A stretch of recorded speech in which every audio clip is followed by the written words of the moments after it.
Robbo, a tough ending but a really brave season? Yeah, I think, I separate the two really. It was really disappointing just not to nail what we wanted to do tonight. That wasn't... we had such a good week and we're really clear, but we just weren't up to nailing it tonight. We just couldn't execute our plan and how we wanted to go after them and play, and it just didn't come off. It just wasn't there for us, and it's really disappointing because there's a belief in what's possible. The signs were there that could have happened tonight, but we kept believing that there were signs that we could really, do something special. You have to believe. You have to believe in what's possible, and we kept searching for it, and putting the jigsaw piece together, the puzzle together, but we just couldn't. Yeah, we just didn't nail it. Well, when you take away the disappointment of tonight and you look at how this team has progressed through all the adversity, everything you've gone through, where does it rank in terms of Roosters seasons that you've been a part of? I just said to the guys in there, it's obviously the craziest coaching year that I've had, just in all, to retire absolute legends of the game, to see the injuries that we've had, and just see, every game was a new combination and a new task. But the attitude of the guys to go about that was just incredible. Every week was, rightio, we can do this. And I just, I said to them, we're a greater Roosters club than what we were at the start of 2021 now, at the end of 2021. They've added, they've done our club proud, the way that they've gone about it, and we're a stronger club because of the way that they've acted this year and the way that they've gone about it. And I know that that hurt tonight, but I know that we're a better team because of the way that we handled ourselves this season. And I'm really, I'm just incredibly proud of staff and players that aren't playing, and players that didn't think they were going to play and played 15 games. And that's the overwhelming feeling. Disappointment tonight, but absolute honour in the way that they've worn the jersey this year. It's obviously not the way he would want his career to finish, but just a word on Josh and what he's brought to the game and to the club. And yeah, there's a saying about filling a 60 seconds with a distance run, about running every second of your minute, and he ran every second of that minute right to the end. He filled a career from I think it was round 1 or 2 in 2007 to 14 years later to finish with 300 odd games in Australia and New South Wales, and he can rest now.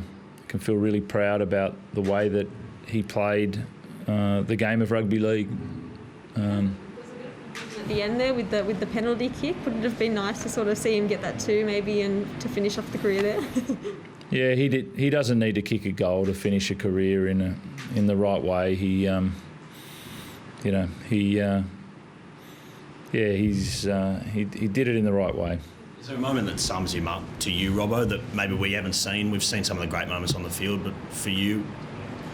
Well, the thing with Josh is he's a lad. He's one of the boys, He really he values his teammates really highly, and he values the camaraderie, and he's always he's there right to the end, talking to the guys about what they need to do, and he's always trying to improve the guys around him, and he's just played the game with honour for such a long time, and it's just time's up. And just on that as well, could we see him hanging around with the Roosters a bit longer and helping out in a bit of a inspirational role with the team? Don't know. He's got his cattleman's lager opened already in the sheds, so he's been holding on to that. He's got his building certificate that he's finishing off. Brett's obviously working with us next year, so don't know. It's time to rest, look at the career, and move on to what's next for him. Also unlucky coming to Mackay for the third time this season, but couldn't come away with 3 wins. Yeah, of course. Yeah. Would you like to come back here next year? We'd love to have you here up in the Sugar City again. Yeah, I think Mackay's been awesome to us. It's we've really enjoyed coming up here and enjoyed the fans and coming out in all their different jerseys and watching the game. It's been great to come to the regional areas. We've I think 6 out of our 10 games have been flights to Townsville or Toowoomba or Mackay. And it's been great. It's been good to get the game around Queensland. That's the craziest year of your coaching career. What has it taught you? Have you learned something new about yourself as a coach? Oh yeah, you always learn new lessons and different lessons and how to adapt, and because you have to think every single week. There's not momentum that you build. We didn't build any momentum to we weren't riding a wave, and we had to catch a new wave every week. So therefore, you had to dance a lot. So I taught, I learned a lot in myself and everyone with, coaches and players about how to adapt on the run. So that was positive. Just on Manly, and I guess it's been talked about in terms of the fact that they're a team that can pile on the points so quickly, as we saw tonight. Does that show just how much of a threat they can potentially be in what's left of this premiership race? Yeah, definitely. They're definitely a threat. When you've got DCE and Tommy and Jake and, Kez there, running around and asking questions, they're it's been a credit to them from the start that they have to build into that. It's great to see Foz get back in and start playing NRL and consistently as he's played. It's been a tough ride, but he's a great man, and to see him adding that stability that Daly needed there to go out and play their footy, it's been great to watch. So if you're in the semis, if you're in the prelims, you're in with a chance. So they hold momentum well and use it well. So it's been good to watch. Just on tonight's game as well, obviously we saw Sammy Walker come in a bit earlier. I guess what's the plan moving forward, Robert? Do you want him to sort of be in that 80 minutes, or are you happy with that sort of rotation? Yeah, that was the plan at 30 minutes, to bring him on there and put Lockie in to replace Ben and to get him 50 minutes. We wanted to be in a more equal position at that stage. But the idea is for him to build his game. I don't want to throw in a young kid and burn him out too soon. I want to build him into a great NRL player.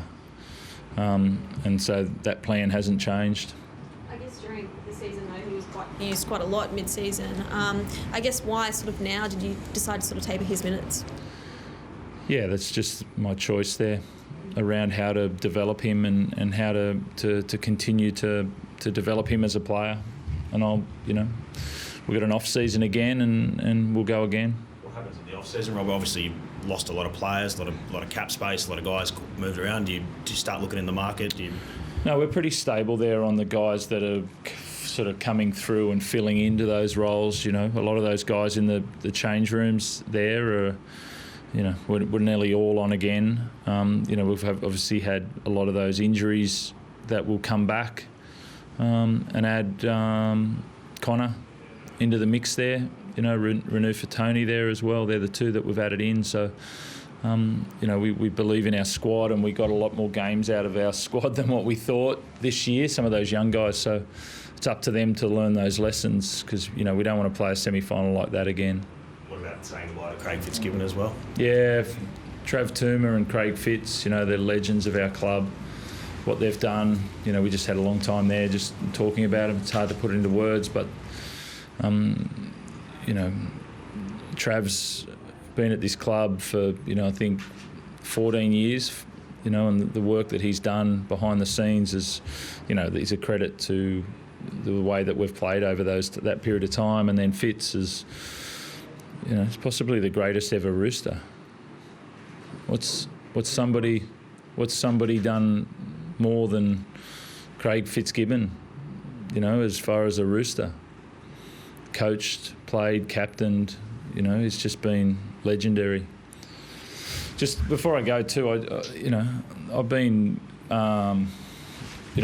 critical of the NRL at different times this year, and I sort of obviously back that up. But I think it's only right for me to say how incredible this time it's been up here for us, and the way that the NRL has just dealt with our families and our players, and what we've been able to do to move up here and play, and then move around, and then the way that they've organised nights for our partners to get to know each other, and the way that they've put everything on for us to train and play and perform has just been, it's been with a lot of heart. It's been incredible how much thought and care that, Peter obviously on the decision with Andrew, and Tiff Slater's been sort of involved a lot in that, and Jason King, and the protocols and all that have been there, but there's been so much work put in, but so much heart that's gone into us staying up here and performing and watching the games that we've been able to watch. It's just a huge thank you. I'll have my views on different things, but it's also the other side of it. It's just been to watch what sometimes we see as that cold brand that administers all the sort of holds the game together so everyone can cheer their Roosters or their Sea Eagles. Sometimes you've got to stand up and applaud the NRL and just say thank you for looking after us. Thank you for caring for us during what could have been a really tough time. It's just so, they needed to hear that because they've been amazing. Thanks.